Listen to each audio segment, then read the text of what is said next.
ألف لام ميم. ذلك الكتاب لا ريب فيه هدى للمتقين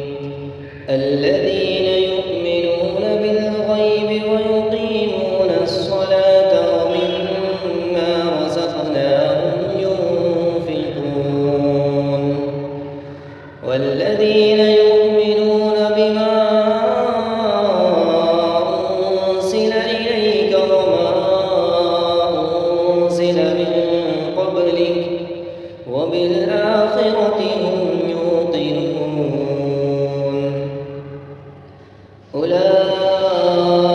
على هدى من ربهم وأولئك هم المفلحون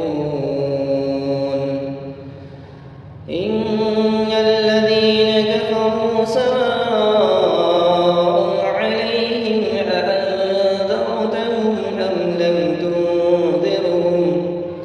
أأنذرتهم أم لم تنذرهم لا يؤمنون ختم الله